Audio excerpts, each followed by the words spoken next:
Good afternoon, everyone. I'm Dr. Robi Khare, and my team and I from JLU Centre for Professional Skills are very happy to bring to you an International Ignited Minds lecture. We have with us today Professor Eva Cano Fernandez from University Camilo José Cela in Spain. I would like to start the session by giving an introduction about her. Eva Cano is a doctor in philology and MA in teacher training and holds 3 bachelor degrees in Hispanic studies, translation and interpreting, and law.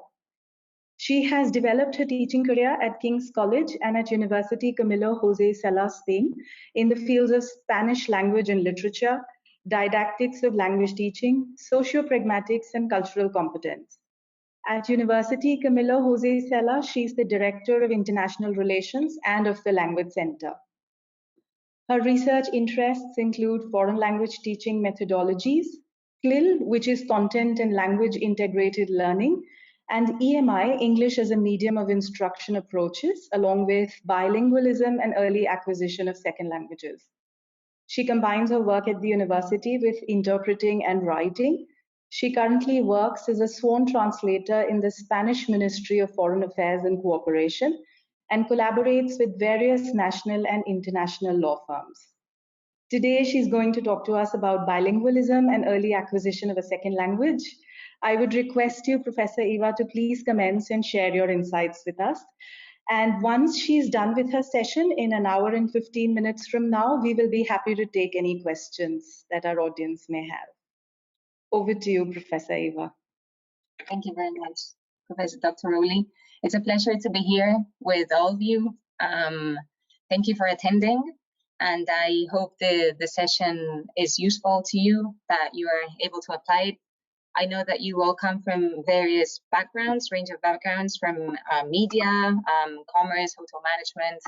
So I'm going to try and make the presentation as generalistic as possible, and also focus on those specific areas which I'm sure you'll be able to apply to your day-to-day lives, both at university and during your professional lives and personal lives.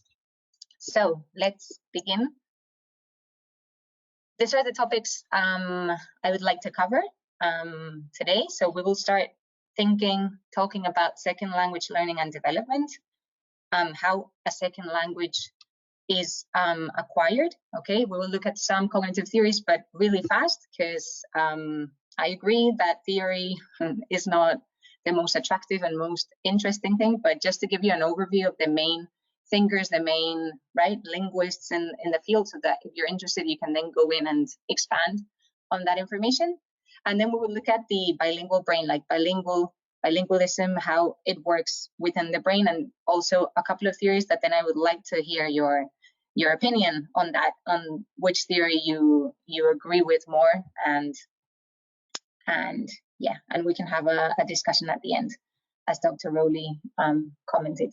So first of all, we will look at, in the first point, we will look at all these themes. So how do young children learn a language? In your case, everyone who's here is bilingual, because you can speak 2 languages. There are different opinions on what bilingual means, whether it just means that you're able to speak more than 1 language. Some other linguists believe that that's not sufficient, that you need to be able to speak a language at a high competence, right, to be considered bilingual. But really, the definition, I do agree that it just consists of being able, to speak at different levels of competence. There's different interlanguages, which means the development of the language in each of the L1, L2, L3. Obviously, the L1 doesn't have an interlanguage, right? It's your native language, the L1, the language 1, and there's no interlanguage. The interlanguage happens in the L2, the L3, the L4, which means the different levels in the development, of that language, up to reaching the highest level in the acquisition of the language. We will look at acquisition and learning. Yeah, it's different to learn and to acquire a language. Usually we acquire a language, we always acquire a language when it's our first language. So in your case, you've acquired Hindi, right? You've acquired, those of you who are native Indians, you've also acquired your vernaculars, your local, languages. And then you've either learned or acquired English as a second language. So we're going to see how acquisition, right, is more efficient than learning, and how we can turn learning into acquisition when it comes to second languages. Okay, and then those two other points, the critical period hypothesis, which is a time which is optimal to learn a second language and to acquire it, and then how long it takes usually, right? Theories, as I said, we're going to look at these authors. I'm sure you've heard of many, of some, maybe Chomsky or Krashen, Piaget for sure. Yeah, you've heard when it comes to thinking about infant development, those of you studying more humanistic fields, maybe you've also heard of Piaget. And then finally, the bilingual brain, which I believe is very interesting, understanding what the balance theory is, which is a theory which believes, well, I'm not gonna say yet, but basically it believes that there is a limited space for languages in the brain. So the more languages we learn, imagine we become very proficient in a third language, say French, you learn French, the space for the other languages diminishes, right? That's one theory. The other theory is the iceberg theory. That you'll say, I really like the iceberg theory.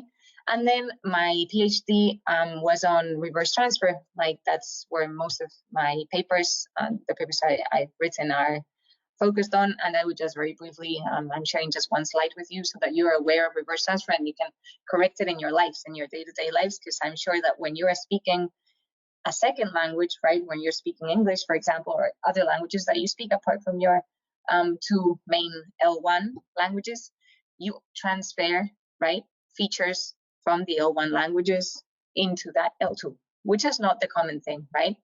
Which is the common thing, right? Transferring from your first language to other languages that you're learning, right? That is normal transfer. However, reverse transfer takes place when that phenomenon happens in your L1, which is not that common, right? Your L1, you dominate really well. You dominate Hindi, you dominate your local languages.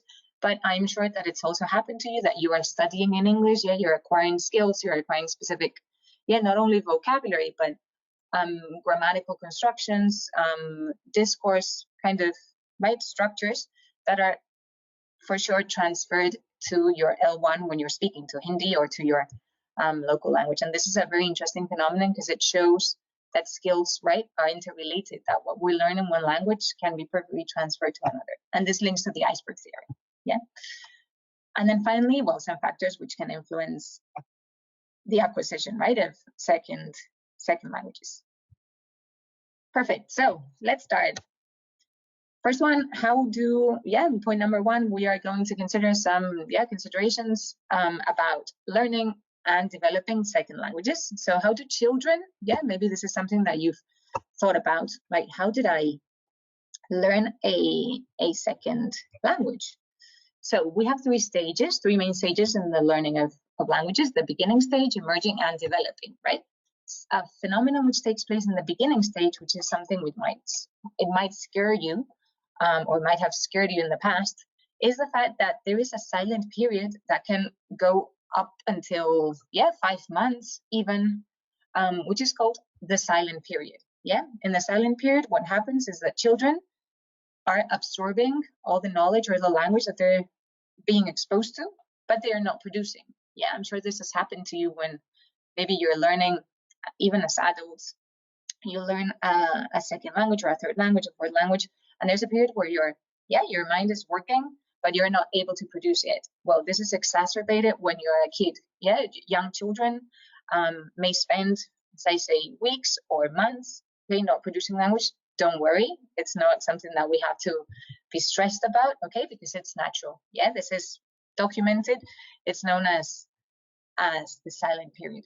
So this happens, and here in this example, I shows the skills transfer, which I was mentioning through the iceberg theory that I briefly introduced. You might listen to a lecture, for example, and be able to reproduce that knowledge, in a different language, obviously, because you're proficient in 2 languages. Children, even if you can see that they cannot speak the language yet, because you're speaking to them in English, you want them to learn, but they're not able to produce, okay, they do understand. So they understand that content, and they will be able to produce in a different language, right? They'll be able to share that information with you in Hindi, for example, because they are in their silent period. So we have to respect that period. yeah, for the development of language. If you want more information on the silent period, what I will do is I'll share the presentation with Dr. Rowley, and she will be able to send it to you if that's okay. And you can check out the links to any videos, yeah, that I've incorporated. Perfect. When it comes to language acquisition and learning, I always ask my students, like, what do you think is best, like acquiring or learning? Really, if you think about it, it's always easier. They say that it's easier to learn a language when you're a child. And why do they say this? Okay, they say this apart from all the cognitive advantages, the flexibility in the brain, etc. They say this because when you're a child, acquisition happens over learning because you're not conscious, right? You learn the language in an unconscious way. Just as you're learning the first language, you can learn a second language, you can learn a third language, okay, unconsciously. When we learn a second language, this can be done either simultaneously or consecutively. In your case, I am sure some of you may have been brought up in a real bilingual environment. So you've been brought up in an environment where your parents have spoken to you, talked to you in both languages, 2 or 3 languages at the same time. So that means that you've become a simultaneous bilingual. Yeah, you're able to change, switch from one to the other. Risk of this, until the languages consolidate, the risk is that interferences happen, right? There are interferences not only in pronunciation, but also in vocabulary, in grammar, and this happens, yes. Interferences, they're easy to identify when it comes to lexis, right? Lexical interferences, false friends, easy to identify. It's harder to identify interferences when it comes to grammatical, right, structures that you don't realize, but you are transferring that structure which is used in your language, you are transferring it to another language, right? So that's a bit more complex. If you've learned languages consecutively, it means that you first learned Hindi, right? You learned your other local language, and then in 4 or 5 years time after, you learn English, or you now decide to learn French. Yeah, this environment of learning becomes, it's more conscious, because you have other cognitive skills which make it maybe more stressful. It's not as natural as acquiring the language. Okay, perfect. So what is the critical period? When is the best optimal time to learn a foreign language? Okay. The critical period usually takes place up until the age of 7. Okay, that's the best moment where we can acquire a second language, right? Up until the age of 7. After the age of 7, as you can see there, the fluency, the as we call cerebral lateralization, diminishes, right? So why does this happen? This happens because our brain is more prepared, right, to acquire a language. It happens because the universal grammar, which we will see this concept that we're all born with a universal grammar, with the ability to develop a language, okay? It's easier for us to acquire that before the age of 7. Obviously, there are variables, social, affective, educational, experiential variables, okay, which can delay, or, for example, the critical period can be up until the age of 9, or it can even be, usually it's 7, right? 7, but it can be delayed due to these factors, for example. So as we can see, there's a biological window of opportunity, which is also interesting to know. In the future, now we're old, now we can learn other languages. It won't be the same, but it's good to know, that this is the way it works, just in case in the future, if we have children, or in conversations we have with people, we can share this information, which I think is very useful. Obviously, for different skills, critical periods may vary. So maybe the critical period for especially spoken skills, pronunciation, is earlier, usually, the reading says so, than it is for the acquisition of other skills, such as writing skills or reading. It's easier to learn how to read than it is how to speak. So usually spoken, as I say, skills, the critical period comes earlier than the writing or reading, for example. Okay, perfect. If there's any questions, I'm really happy, right, to answer at the end. So that would be great. So yeah, how long does it take for children to learn a second language?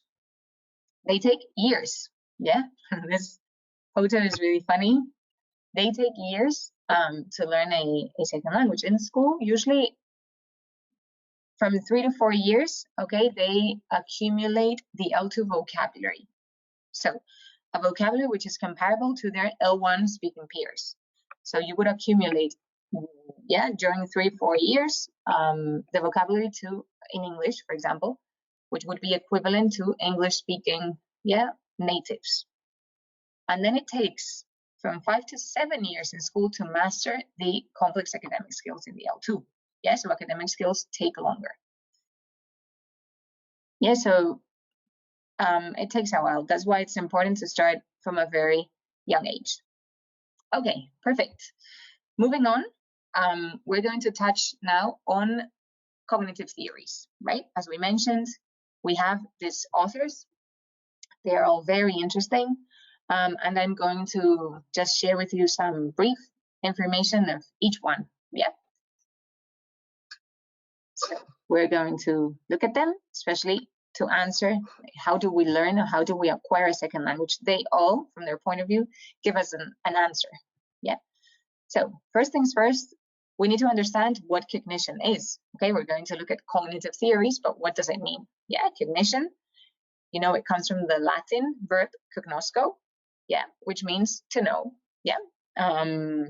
So cognition refers to processes by which the sensory input is transformed, it's elaborated, it's used. Okay. And all these cognitive theories, they're all involved, according to these authors. Cognition has a lot to do with language acquisition. Okay. So Jean Piaget, he was Swiss. Okay, and he was one of the fathers of the theories in infant development. Okay, infant development studies.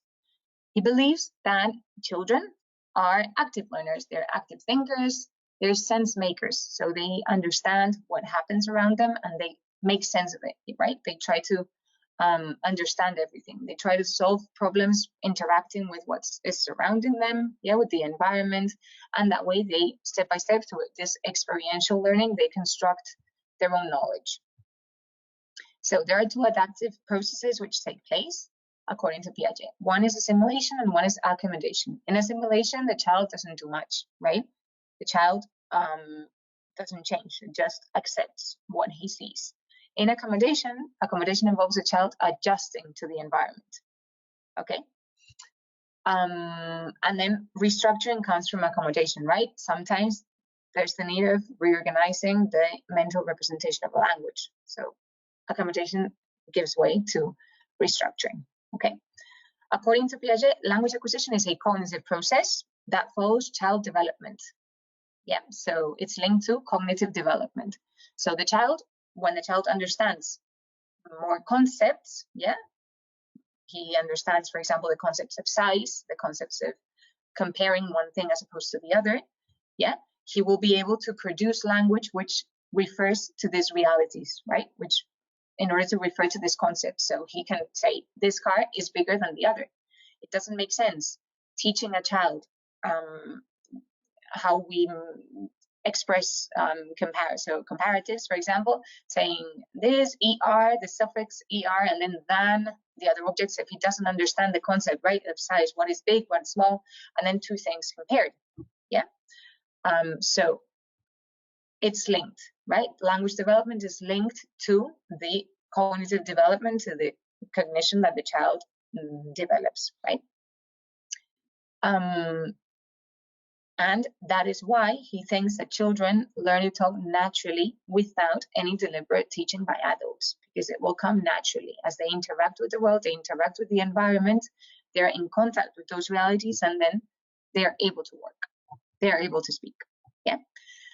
According to Piaget, the child goes through a series of stages, yeah? The stages are very interesting, especially for those studying psychology or, as I say, more educational related fields.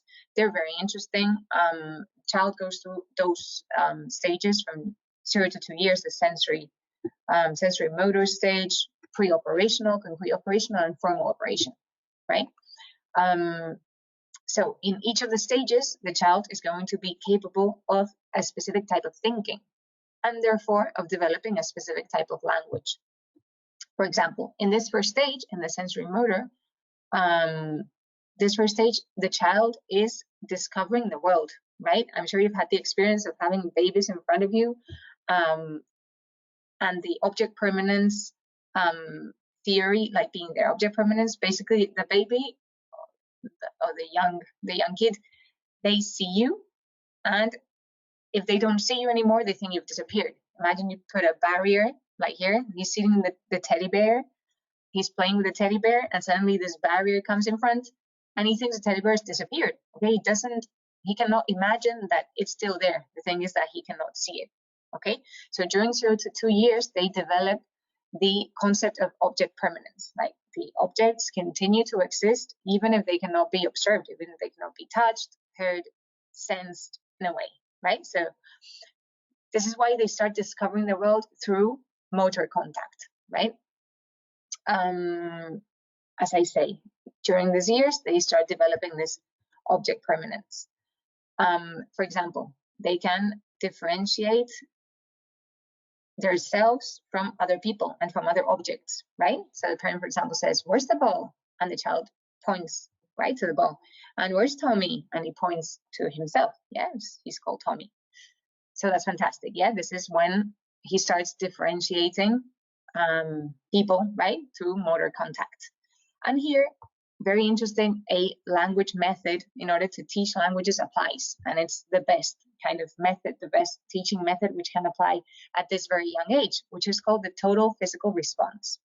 Total physical response is a language method to teaching, right, a foreign language or a second language, where you're exemplifying, yeah, not only with your voice, but exemplifying with your actions what you want the child to do. So imagine you're feeding a child, you have him here with you, and you would say, yeah, you put some food in the spoon and you say, "Eat," and then he eats. So he associates the action of eating with the word eat, yeah?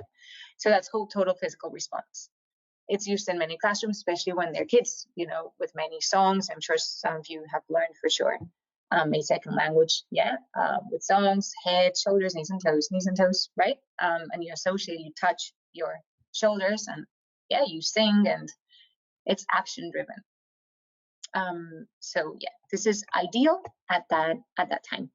Pre-operational, from 2 to 6 years, right? The child starts representing the world through symbols. You know that language is symbolic. Yeah, all the words in a language, they are abstract and symbolic, except for some onomatopoeias. Maybe some argue that they are not as symbolic as some other words, but as in general, right, language. But they start representing, right? They start understanding the concept of space, time, imagining through symbols, okay, and using language for this, right? To represent space, they start using prepositions. Yeah, time, they start understanding tenses, the past tense, the future tense, right? They start understanding these concepts and using language to refer to them. Yeah. For example, they can also classify objects as a single feature. So can you make a pile of all these yellow bricks? Yes. Okay, so they understand. But however, they are still egocentric. In this period, it's them and them, okay, and myself. So still difficult to dissociate, you know, the needs of others from their needs. So it's usually them, right? The main worry, right, that they have. Concrete operational, from 7 to 12. Yeah, here they can start thinking logically, right? Logic starts applying, so both adding and subtracting, as well as ordering things, right? And then the concept of conservation, which is the most complex one. But yeah, adding, subtract, they start learning from the age of 7. Ordering, as you can see here, yeah, the teacher asks the child to put this in order, and the student gets up and puts them in order, yeah, gets it right. And conservation, very briefly, basically conservation, as you know, is their ability to understand that some properties are conserved, yeah, even if the object changes. So if imagine in the first two glasses we have liquid, yeah, the same amount of, so that same liquid is transferred to 3 glasses. Yes, so it's been split into 3 glasses, but the liquid is still the same. So a child who understands conservation, he would say that even if in the taller glass there's more liquid, the amount of water is the same as in the other 2 glasses, right? It's not changed. The amount is the same, even if the representation of the liquid is yet higher up because it's thinner. Okay, same happens with the example. Piaget gives the example with numbers. Okay, with quantities and weights. For example, clay. You can have one only ball of clay. If you make 2 out of that ball of clay, and then I don't know, make a larger kind of shape, or the kid kind of understands, if he applies conservation, he understands that it's the same quantity, right? Same quantity and same weight. Okay, moving on. Finally, formal operational, and we're done with Piaget. Here, 12 years old, obviously we're able to reason abstractly, yeah? So we are able to develop hypothetical thinking, right? Thinking about ideological problems, about the future, think about probabilities. So it's when children, as you know, when we're 12 and more, we start hypothesizing about the future. So what do you want to become in the future, right? Abstract thinking. Okay, I'll go faster, right, with the rest, so as not to insist that much in the theories. Vygotsky, for you to know, Vygotsky, from his name, you'll be able to more or less guess that he's Russian, okay, and he is, well, he's worked in the fields of developmental psychology. His main theory is the social cultural theory. He believes that language is acquired through the interaction with people. So every object has a name, right? And language and thinking are linked. So language and thought, language and thinking is what leads to intellectual development. Okay. Very interesting, similar, right? Because it's also very conceptual, it's a cognitive theory, right? But he links both. Teachers should be working in the intersection of this, teachers or parents, in the intersection of these 2 circles, yeah? What can children do and what can children cannot do? So that's the zone of proximal development, the ZPD, where the teacher or the agent, right, the adult agent has to work, like making children move out of their comfort zone of what they can do to what they cannot do, right? Combining both language and, yeah, more thinking kind of skills. Okay, Bruner, American, yeah. He's been, well, not the father, but he's been very involved in learning theories which have to do with cognitive psychology, okay? He is the big defender of scaffolding. Scaffolding, I'm sure you've heard of this strategy. Scaffolding is basically the talk that supports learners' development. Scaffolding can happen in different ways. We can have verbal scaffolding, we can have procedural scaffolding, okay, different types of scaffolding. And it's used to help children, right, acquire language and acquire skills in general. Verbal scaffolding, for example, is used to make input comprehensible, so to make yourselves understood. Yeah, you can basically adapt so your speed of enunciation to make younger children understand, make it more complex, use vocabulary. You can use, for example, if you speak Latin root languages, you can use what is known as cognates. Yeah, cognates are words which come from the same Latin root. So, for example, when we say in English obligatory or prohibited, yeah, for us Spanish speakers, those words are easier because they come from Latin. So in Spanish, obligatory is obligatorio. It's almost the same. Or prohibited is prohibido. It's the same. So it's easier for us to use obligatory instead of compulsory. So compulsory is a totally different word. Or prohibited, instead of saying forbidden, right? Forbidden is a totally different word. So that's a trick. Yeah, for, in your case, difficult to apply because you're not, you don't have this Latin root. Okay, other things you can do, adapting your sentence structure, paraphrasing, repeating important concepts, right? So that has to do with the verbal scaffolding. Procedural scaffolding, explaining clearly what you have to do, right? Giving step-by-step instructions, demonstrating how you carry out an activity. As you see here with young children, this is what we do all the time. And then techniques, right? Body language, super important, right? To convey the meaning of words. Videos, concept definition maps, okay? All these techniques, they help make input more comprehensible. Bruner's theory is linked to Ausubel's assumption theory, which believes that we need to make learning meaningful. So make it a meaningful process. So basically relating new events to existing cognitive concepts that you already know. So this is why in a class, for example, a good technique to start the class is asking you about what you already know about something that we're going to learn today in class. So this is known as building background. So building background on what you already know, and then we will move on to the new concept, right, that we're going to learn. This will avoid rote learning. Rote learning is basically unconnected, having ideas which are not connected between each other, right? They are not connected to other knowledge. They're not connected between each other. So yeah, it's difficult to make learning meaningful in that way. So what we need to do is connect ideas, yeah, to what we already know. And that's what makes us individuals who can think by themselves. Yeah, you're able to listen to this idea from there, this idea from this other place, connect them, and then extract from it your own thoughts, right? So as we can see, meaningful learning enables you to associate information. It has more to do with the long-term memory as opposed to the short-term memory. Okay, concepts are usually stored in the short-term memory for 5 minutes. If you consolidate them, then they move on to your long-term memory, and then they can be retrieved. But they can never be retrieved if they are not consolidated in the long-term memory. Okay, perfect. And then Bruner also defended the fact that it's important to have format and routines, right? So there are many ways of, in order to acquire second languages, right? There's many ways of acquiring routines, as you can see here, right? Either reading stories or, scaffolding. It's linked to scaffolding, right?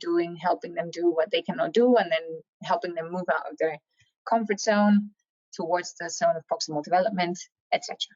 Okay, Chomsky. Okay, Chomsky. I'm sure some of you have heard of Chomsky. Yeah, Chomsky, also US. He's a professor, an emeritus professor at the MIT in Boston, and he really is the father of cognitive linguistics. Yeah, he's the one who ideated this concept of universal grammar. Yeah, his main ideas come from asking himself the question that if children learn language by conditioning and imitation, why do they say things they have never heard before? And he posed himself this question, like, you know, that some linguists and theorists, they believe that children just imitated what they can hear. But this is not true. As he says, yeah, how can they produce language they've not heard before? Because they don't hear every single word they reproduce. They're able to produce their own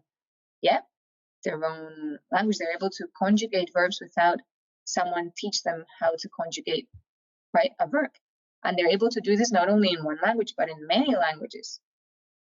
And similarly, how can adults make completely novel sentences? How can we be so creative with language if we've never heard that before? With, for example, I don't know, even metaphors. I'm thinking of literary language. How is this possible? Yeah.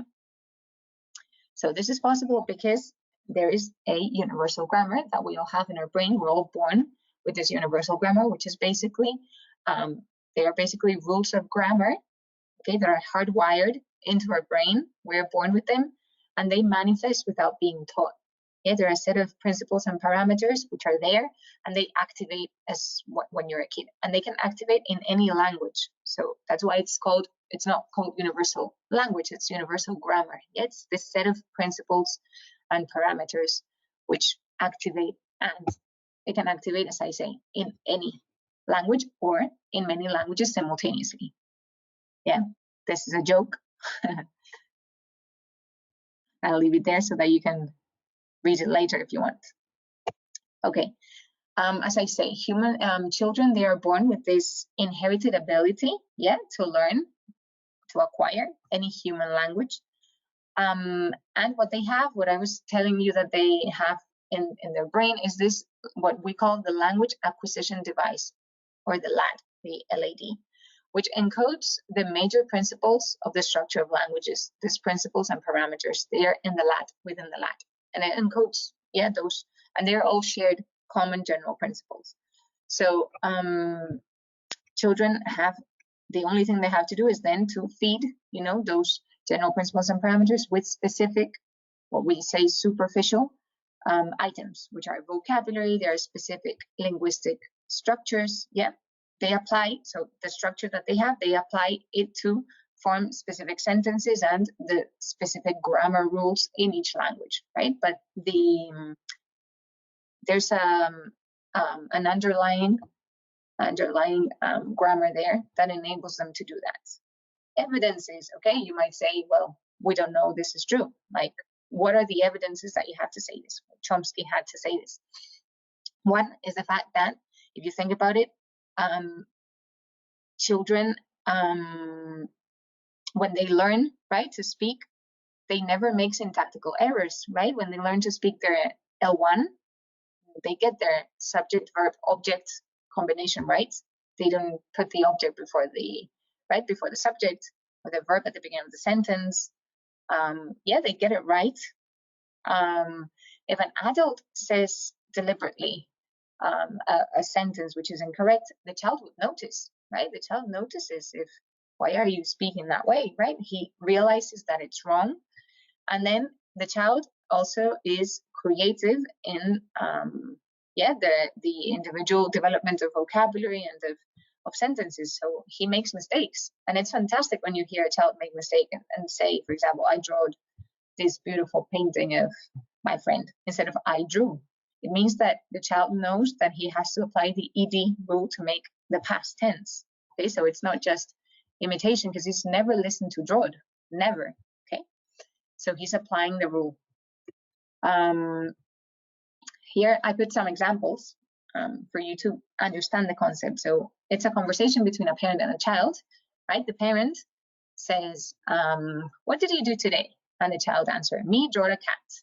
Okay, he applies the ed suffix rule, but it's wrong, right? If he had said me or I, right? The me is also incorrect. I started a painting, fantastic, right? Started with the ed.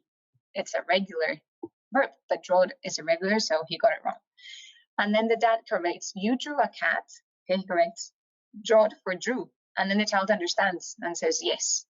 Okay, it's not that he says, what's drew? What are you saying? Yeah, he understands, and okay, he accepts it as the correct version. Okay, the parent asks, who did you play with at break time? And the child answers, me played with Sarah and Helen. Okay, so the pronoun is wrong, right? Me, he keeps saying, as you see, me draw a cat, me played with Helen. Okay, and then the father pretends he understands. So that sounds fun.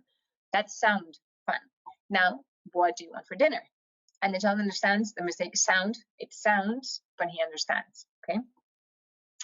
Don't know, what are you having? And the parent says, I'm having fish. And the child, again here, he makes the plural in the wrong way. Are you having fishes? Okay, fish is invariable. Yeah, we should just say fish. But he applies the es, which would be correct, right, for most of the nouns in order to make it plural. And then, yes, I'll do you some fish fingers. And if you're a good girl and eat them, you can have a sweet tea. Okay, perfect. So the parent corrects it. And then child asks, Daddy, when Daddy coming home? Okay, so it's correct. He gets the subject, verb, object correct. And then the parent says he'll be soon. He'll be here soon. Okay, so as we can see, the child applies rules that he shouldn't apply if he was imitating, because if he imitated fish, he would say fish in the plural or in the singular, but he's applying that rule. Okay, gets it wrong. But then when the father corrects it, when the mom corrects it, then, right, basically he understands that he made a mistake, right, and he's correcting it. So that's big evidence, right, that the universal grammar is there. Crashing, right? Crashing is the last one that we're going to see, and then we're moving on to bilingual brain and understanding some bilingual, how languages work in the brain. Crashing is very interesting because you'll be able to apply his hypothesis immediately, and recognize them in you and in your speaking, right? Languages. He has 6 hypotheses. I'm not going to go over all of them. I'm going to focus on some which I believe are important, but not all. So the monitor hypothesis, for example, it's very interesting, the concept of the monitor. The monitor is Krashen believes that we have in our brain a monitor which regulates the output of language.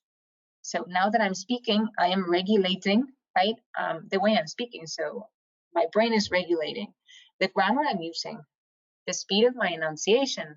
If you were interacting with me, it would also be, it would help me, you know, also adjust my speech. So in every way, so adaptive, so both in the content, both in the, you know, in the language that I'm using, very technical, less technical.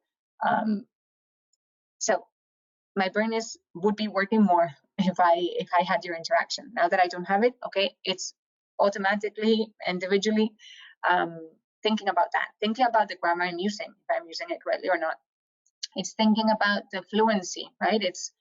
There's this clash in the monitor. Usually the main work that the monitor does is the tension which exists between producing correct messages, so being grammatically correct with all the vocabulary necessary, yeah, very precise, and being fluent enough, you know, to make it sound natural.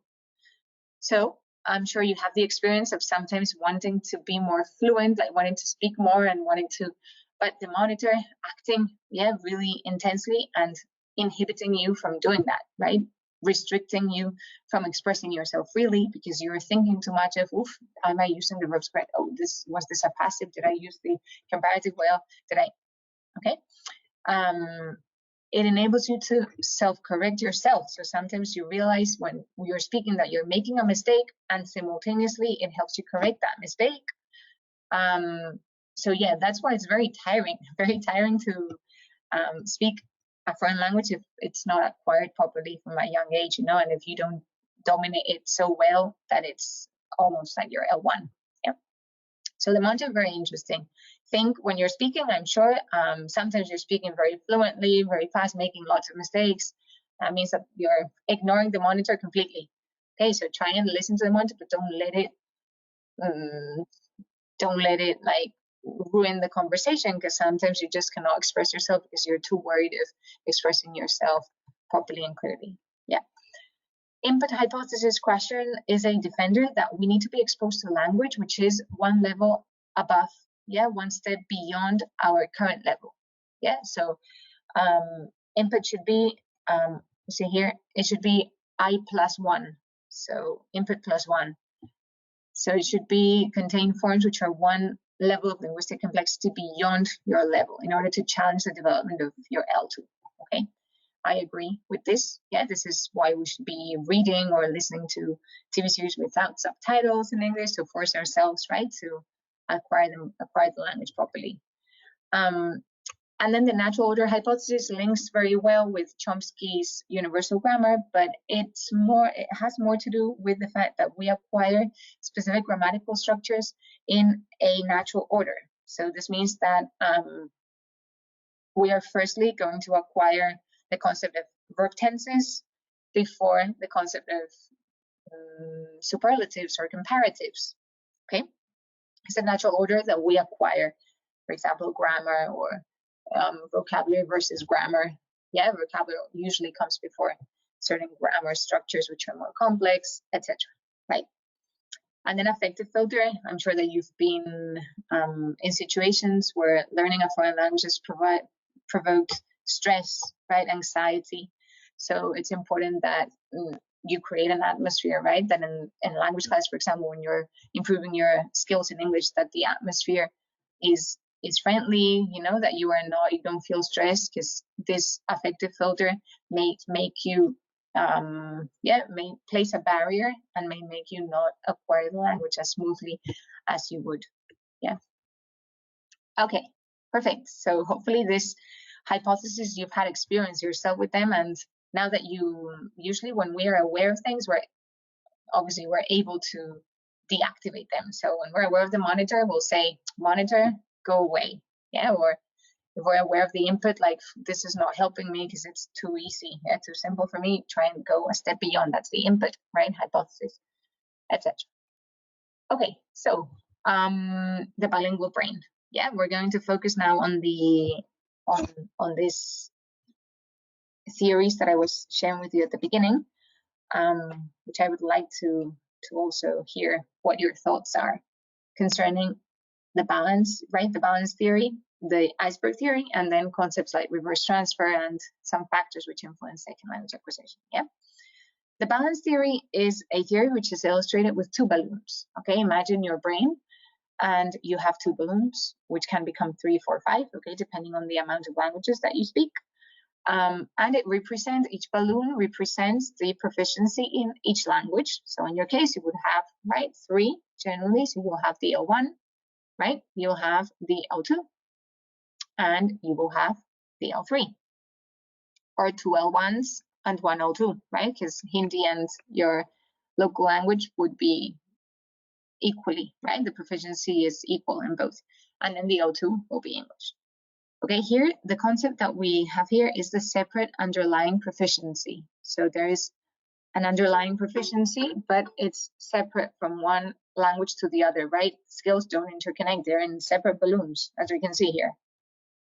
The language are in separate spaces, yeah, and transfer cannot happen, right? Transfer cannot happen because there's, you know, they are in each space, each one, and the space is limited. So as I was explaining at the beginning, if imagine your L2 proficiency increased a lot in your L2, then the first language, the first balloon becomes smaller, okay, leading to confusion and frustration.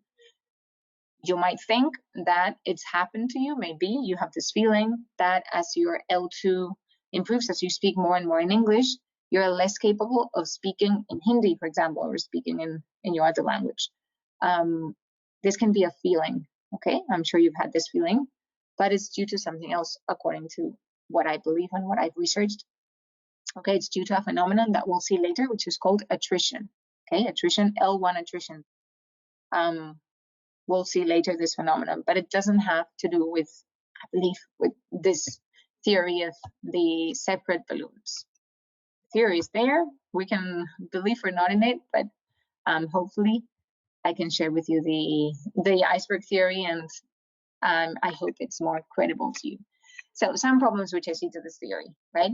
If languages were separate into two spaces without any transfer, yeah, we wouldn't have interferences in languages, yeah? Interferences wouldn't happen. And as we know, they do happen, right? There's complete, total interferences, yeah, between one language and the other, especially more if languages are similar. They come from the same root. They come from, yeah, French or from, so, yeah. Number 2, okay, problems with the balance theory.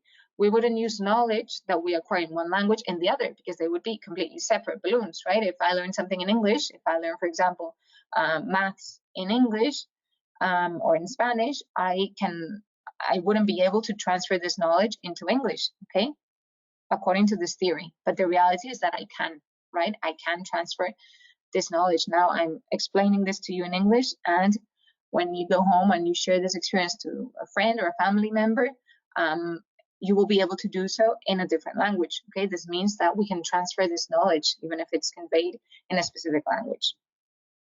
And then similarly, we use our communication capacity in both languages, okay? Tools and competencies, they are available to us, okay? And we're able to use them in different languages. Yeah, so these are the main 2 reasons why the balance theory doesn't have a lot of credit, yeah? Second theory we have is the iceberg theory. The iceberg theory is very interesting. You'll see the iceberg theory is illustrated, its name says so, it's illustrated with an iceberg. As you can see in the iceberg, in any iceberg, the base is common, right? It's always common. And this means that the knowledge under the iceberg is transferable. So that's called the common underlying proficiency. Remember, in the balance theory, we had the concept of separate underlying proficiency. Here it's common because, you know, in the iceberg, yeah, it's all linked. So we have this central operating system that connects, right? concepts from the first language and concepts from the second language. However, as you can see there, at the surface level, we have first language surface features, okay, L1 features, which are distinct from second language surface features. Yep. So the thoughts, the thoughts that accompany the speaking, the reading, the writing, all these language skills, they come from the same central operation system, okay? There's a common underlying proficiency. You see that in the case of language skills applies to semantic meaning, right? The semantic meaning is common from one language to the other, same as the functional meaning, so how subjects work or the verb works, or functional meaning of language, it's common. Thinking skills are also common, some skills. So for example, analytical skills, the ability to synthesize, to evaluate, they're also common skills which are transferable. If you can analyze in one language, you'll be able to analyze in a different language. Skills which are different are surface features. More surface features. So things that you can see, obviously, right, from a language. So if I'm speaking in English, my pronunciation is different than if I were speaking in Spanish. Si hablo en español, es una pronunciación muy diferente. Et si je parle en français, c'est complètement différent. Oui? Et si io parlo in italiano, la pronunciazione è così diversa. Okay? I spoke in 3-4 different languages. My pronunciation was completely different, right? In English, Spanish, French, Italian, right? The last one was Italian, which is very musical. So the vocabulary was different. The grammar was different, the way I structured the sentences. And obviously the pronunciation is the most basic, right, feature that you realize that's different. However, thinking skills, this is what really fascinates me about languages, is that when you think, you also think in a different way. And the iceberg theory accredits this. You think differently if you do it in one language or in another. Okay, I don't know if you've had this experience or if you've reflected on this before, but this is why, as you see there, thinking skills, the knowledge, is different. Sometimes comprehension as well is different, and the application of the knowledge is going to be different because the cognitive structure of a language also, varies. And it varies because of the social pragmatic, this is another theme, another topic, but it varies because of the social pragmatic and the pragmalinguistic features within each language, right? Social pragmatics have to do more with the context, right? Where the language is spoken, the cultural norms, the habits, etc. And those norms and habits influence the language, influence it up until modifying it. So that's moves from the social to the pragma linguistics. So very, very interesting, this concept. And if you would like at the end to share your thoughts on this, would be fantastic, because I'm really a defender that the way you formulate, right, thinking, the way you formulate knowledge varies, right, if you do it from one language to the other, especially if you've been raised in that language culture, right? It happens. So this is the concept of the iceberg theory, right? We have the capacity to store 2 or more languages according to this theory, right? We have the capacity to also transfer knowledge, as I was saying, tools, skills from one language to another, to the common underlying proficiency that we have. And here, obviously, if the first language, if the second language becomes bigger, this doesn't diminish the size of the first language, right? The more English we learn, or the more French, the more Italian, it doesn't mean that I'm going to lose my Spanish, right? So all the languages, they come from the same central processor, and then transfers can happen from one language to the other, and that's how we have to try and make the monitor work and restrict transfers from one language to the other. Okay, so let's see what you think at the end. So if you believe that languages are separate or not from each other. A concept which I was explaining to you before was reverse transfer, right? Reverse transfer applies here, especially when we're thinking about transferring, right? Skills from one language to the other. And you might tell me, well, according to the balance theory, the more L2 or L3 or L4, the more languages you learn, it means that the other languages don't work as well, okay? You lose your competence in the other languages. This really doesn't happen, okay? It all has to do with the amount of time that you spend, yeah, speaking or communicating in a specific language. If you spend the same time communicating in the L1, the L2, the L3, the L4, the level of competency will be the same. However, the problem comes due to the fact that we spend more time, for example, with the L2 than the L1. So we spend more time speaking in English than speaking in Spanish, for example, speaking in Hindi, imagine. And you might have the feeling that you're losing your L1, like you cannot communicate as well in the academic field, in your academic discipline, or in specific, fields where you are using the L2, and it feels that you cannot express yourself that well. You make grammatical mistakes, like spelling mistakes, or in the L1, okay, because you're not using it that much. Okay, this is known as a concept which is called L1 attrition. Okay, L1 attrition happens, as I say, when you don't use the, okay, we have the L1 attrition, we have it here at the end. You see the last point. Basically, you're using terms and expressions in your L1, okay, which are incorrect. Okay, they come from the L2, so they are reverse transfers. They come from the L2 due to the fact you've been more exposed to your L2. And then even sometimes they can even replace the correct L1 term. Okay, so you're speaking and not incorrectly in your L1. Yeah, this is like the last consequence of reverse transfer. It can happen, but it's not due to the fact that the space is limited. It's due to the fact that you're not using your L1. Okay, so the solution is continue using it, right? That's the only thing. Different types of bilingual speaker, you can see yourself reflected in the different types. So elite bilinguals, consecutive or compound. Yeah, compound or balanced bilinguals are bilinguals who have the same level of competence in all of the languages. Consecutive bilinguals, they usually have gradual competence. So they've learned a second language after the first language and a third language after the second language. Okay, it's consecutive, and usually the level of competence is not the same in every language. And then elite bilinguals is the concept of bilinguals who are not bilinguals because of the language situation in the country. So for example, in your case, in your country, you speak two languages at the same time, right? Hindi and your local language, and that's a situation which can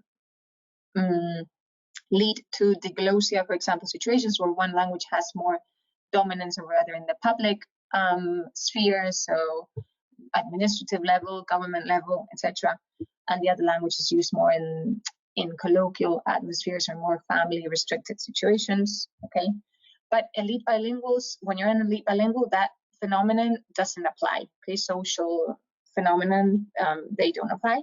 What applies is the fact that your parents, for example, they decided that you were going to become bilingual, so you are taught a second language from an early age, and you become an elite bilingual because it's not a requirement, of society, of the country that you're living in, but because of a decision that they made.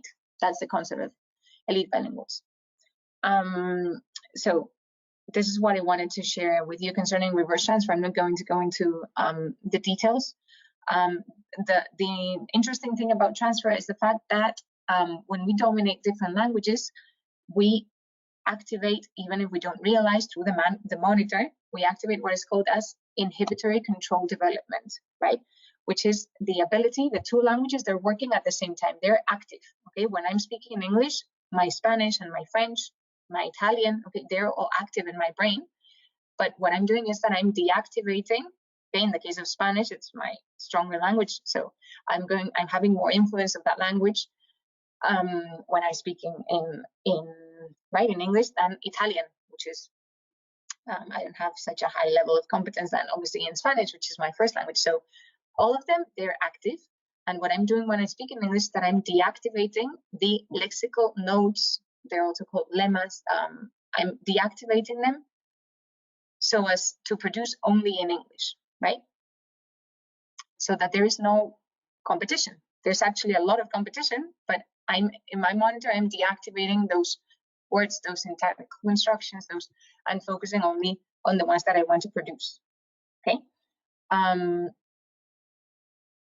So yeah, it's important to have this inhibitory control working okay, in order to avoid transfer of the other interlanguages that you have, or transfer of your L1. I could also have L1 transfer when I'm speaking.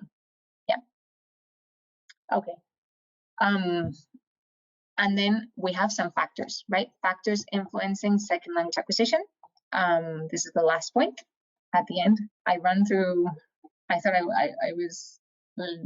I didn't have enough time, but I think we're good with time. Factors influencing second language acquisition. Okay, there's different factors which obviously influence acquisition, such as, for example, age, right? Native language and individual differences. Concerning age, as we've seen, right, there's a critical period for acquiring a language. Critical period is, as we said, after the age of 7, it's going to be harder to acquire a language. We can learn languages, but acquisition usually takes place before the age of 7. What can we do if we learn a language after the age of 7? Is we can apply, right, techniques which are similar to techniques which will be applied when we're acquiring language, which is what happens with good foreign language teachers, right? That they employ techniques which are used for more acquisition than learning, such as we mentioned, Brunner, for example, he mentions this meaningful learning based on Ausubel's theory, right? As opposed to rote learning, where ideas are not connected, and many other techniques, right, that we can use in order to make acquisition more plausible and more effective, even in a context where it's not that easy. Another factor which influences the native language, right? It's easier for me when I'm speaking, for example, in Italian, to introduce interferences from Spanish or French, because they are languages which are very similar, right? They all come from the same Latin root. And some people say that Spanish and Italian are really, really similar languages. You might also think so. When you speak one and the other, they sound similar. Italian is more musical, but they sound very similar. But I must say that Italian is very complicated because it has a system of declinations, and you don't make plurals the same way as in Spanish, where you just add an S. Or it's not the same for the feminine and for the masculine with the A and the O. It's different. It changes. You need to change the words themselves, the ending of the word, but it's not adding an S, for example. And it's very, very similar Italian to French, because both of them are closer to Latin. They've evolved less than Spanish. Spanish has evolved faster, and it's had more changes. It's experienced more changes than French and Italian. So it's easier when you're reading, or even when you're speaking specific constructions. They are very similar in Italian and in French because of this shared root, and the slower evolution of the languages. I don't know if you speak these languages, but yeah, very interesting to learn, because when you learn one, it's not that complicated to learn the other. And then finally, we have individual differences as well, right, as factors which might influence. So obviously aptitude. Some people are more prone to learning languages easier than others. Personality, right? Self-esteem. Yeah, languages also have to do a lot with motivation, with your self-esteem, with your attitude that you have towards yourself, towards others, and towards the language and the culture itself. So yeah, it's all a combination of all these factors. Okay, I think I'm ahead of time, 7 minutes ahead.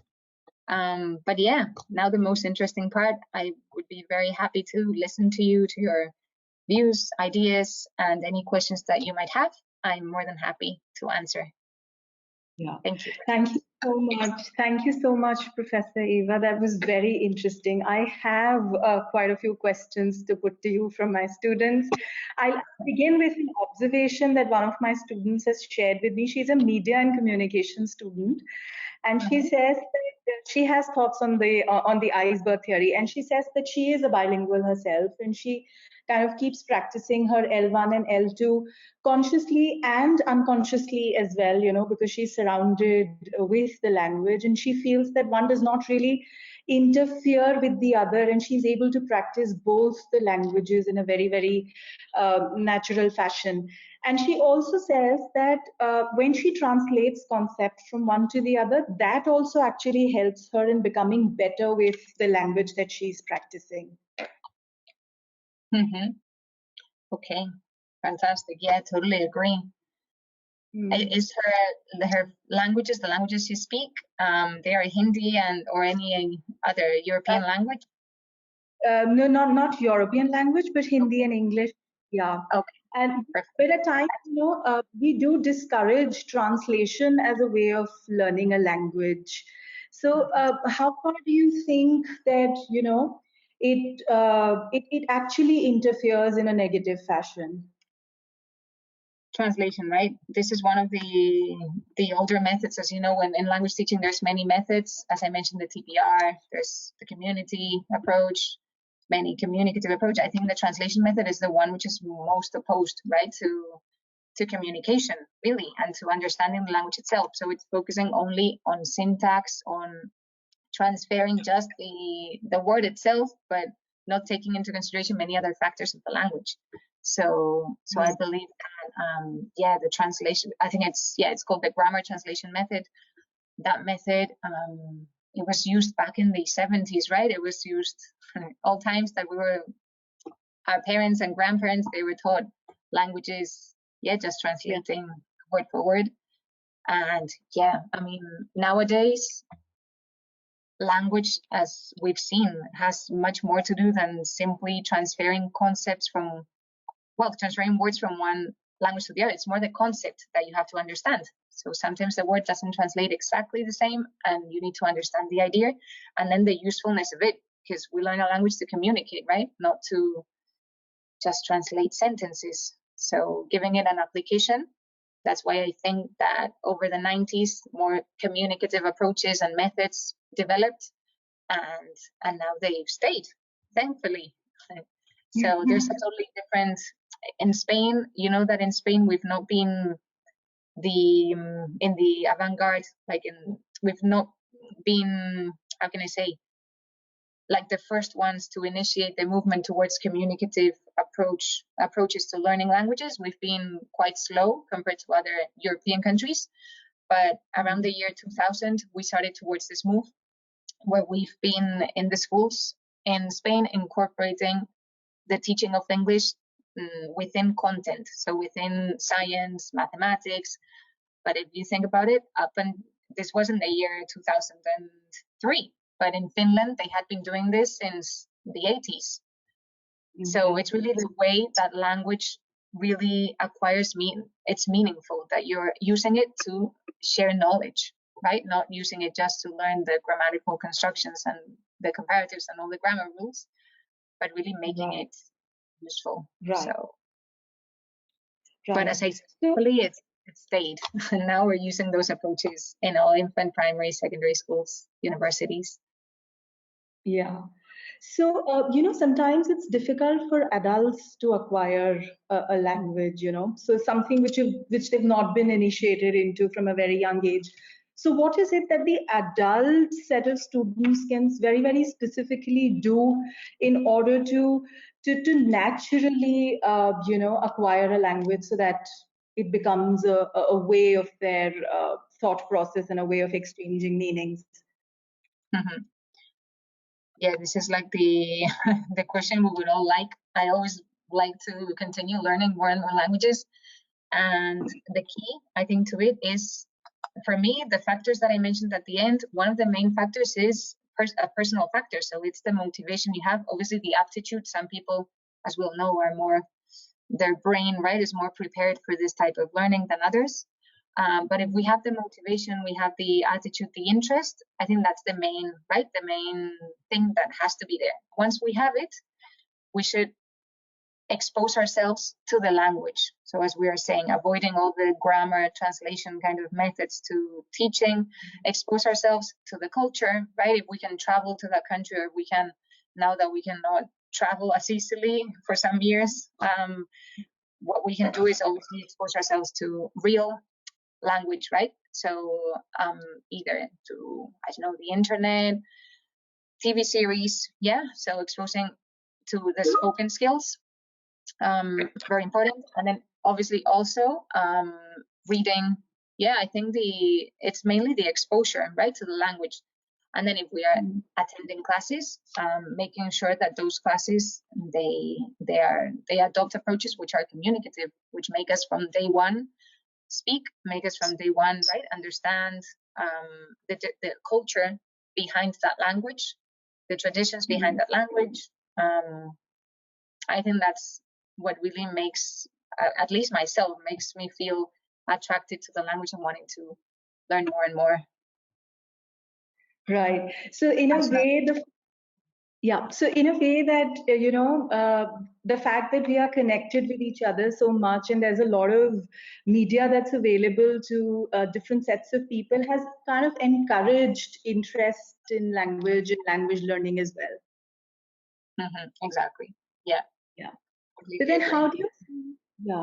so how do you think in this hyper-connected world, do local dialects and, specific language, which is very, very, very specific to a certain set of people, what role does it play? And how important do you think they become in today's world where everybody is constantly just so connected to each other and so exposed to each other?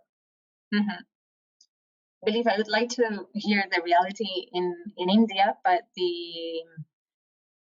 in Europe and more specifically in Spain, dialects are usually more used only in the private sphere, right? So only amongst family, amongst friends, colloquial, right, kind of conversations. In the public administration or in academia, in the professional world, we use the main language in the case of Spain, which is Spanish. However, there are some problems with nationalities, and nationalisms are rising, which are linked to the language and obviously to the history of that specific region or that specific area. And here in Spain, as you know, we have Spanish is the main language, but then we have co-official languages. We have many dialects, some dialects, and then some co-official languages like Catalan. I'm sure you've heard the Catalan debate. Yeah, in Catalonia, Barcelona, we have another national issue and problem in the Basque Country, in Galicia. So those regions, more specifically the Basque Country and Catalonia, they have their own languages, co-official languages, and what they are claiming, they've been claiming this in the past for many, many years, they claim that they have their own the language is the national identity of their people, right, of their region, of their area. And more, they keep using, there's this nationalistic kind of movement where, for example, in Catalonia, they use the language to claim their identity and their independence from Spain, as if they want to constitute their own country.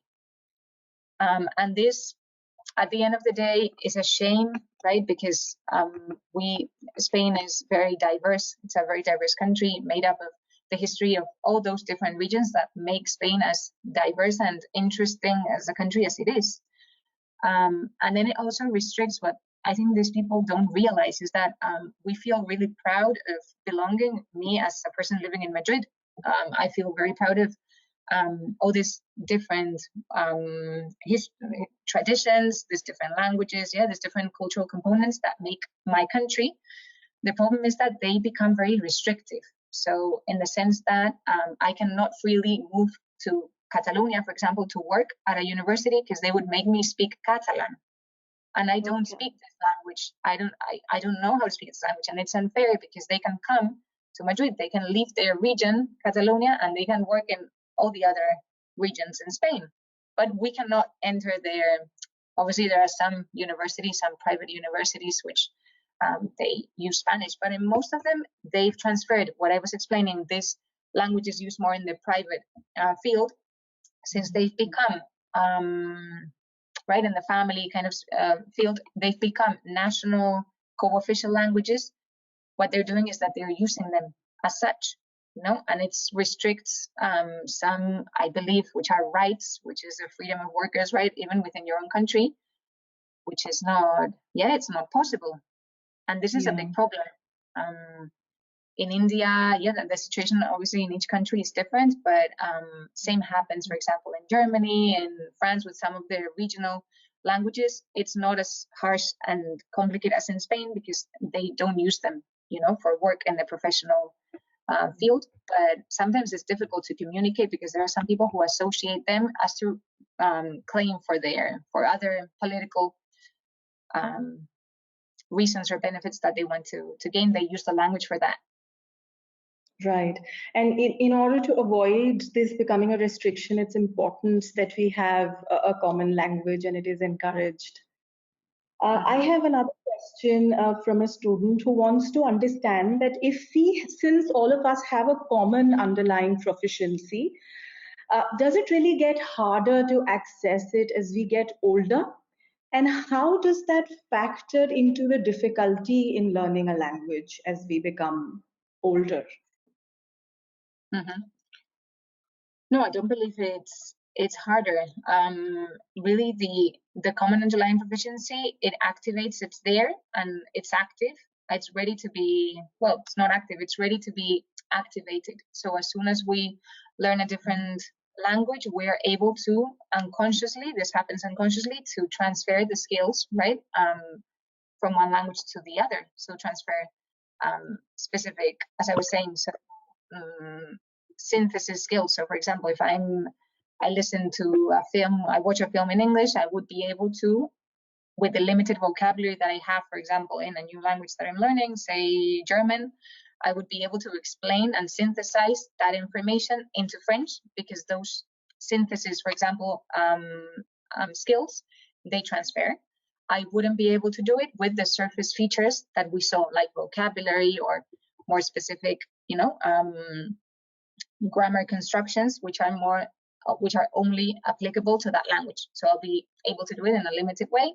But those skills, which are the underlying proficiency skills, they can apply, right, at any time, really, because they form part. They are more cognitive skills that you have within, right, your brain. It doesn't have to do with the language itself. Okay, all right, great.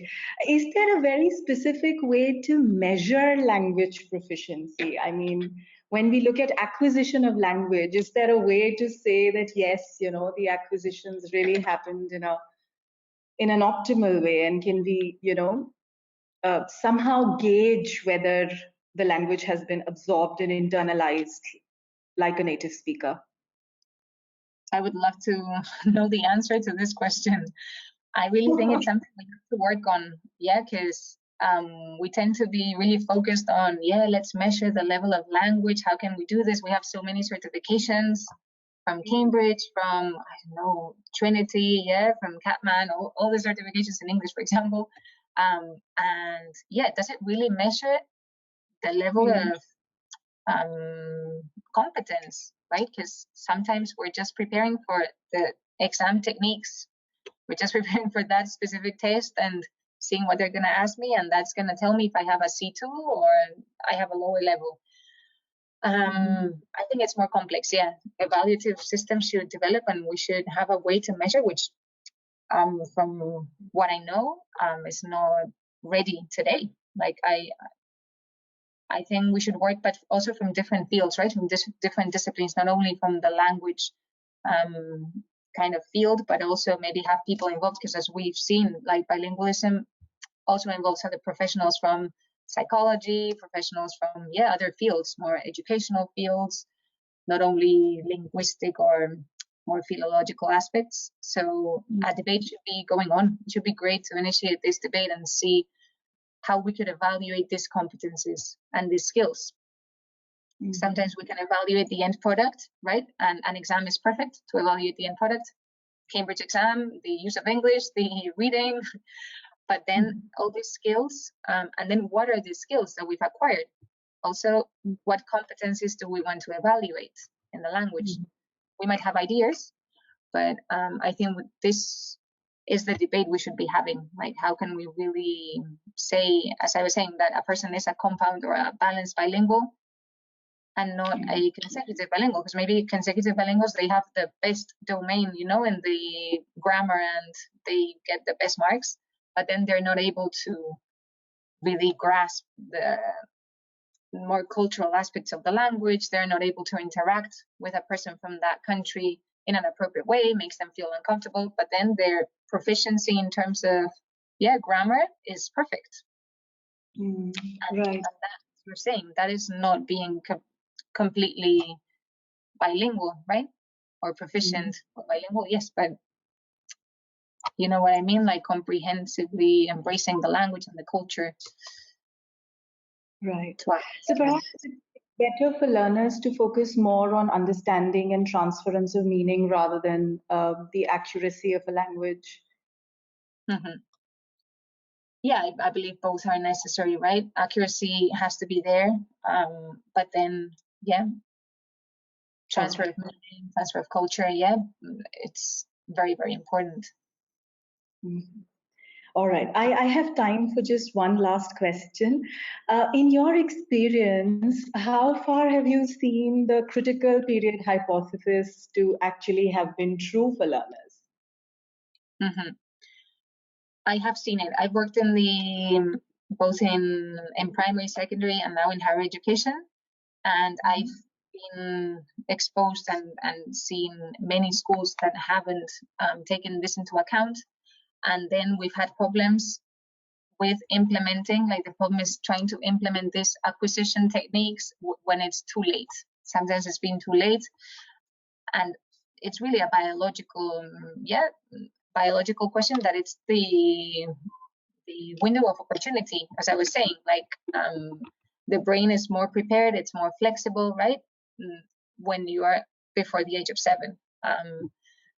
And I've seen this. However, obviously, there are opportunities if you move. Imagine you move to a country and you live in that country when you are 8, 9, 10, you might become perfectly bilingual, right? But that might not happen and it doesn't happen usually, if you are learning and exposed to a language in your country where it's not the main language. The second language is just spoken in the classroom or just in limited periods of time.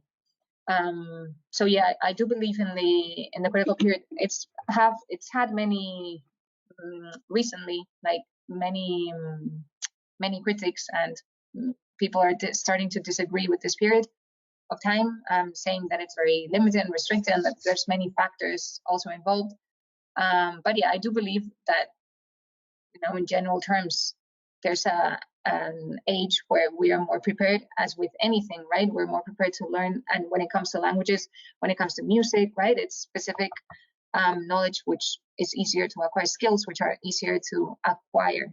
Then we're going to be fighting between learning and acquiring them, and it will take longer and more time, I believe. Right. Thank you so much, Professor Eva. It was absolutely wonderful listening to you, and this was such a thought-provoking and enriching concept to have discussed today, that it leads us to thinking and diving deep into how languages can be learned even more. Thank you so much for your time, for speaking to us today. I'm sure our students have also found this immensely beneficial. I will go ahead and share the presentation with them, like you had promised at the beginning of the session. And thank you so much for taking out the time for us. It was a pleasure having you. Thanks a ton. I think we'll end it here for today, and I'll write to you about this as well.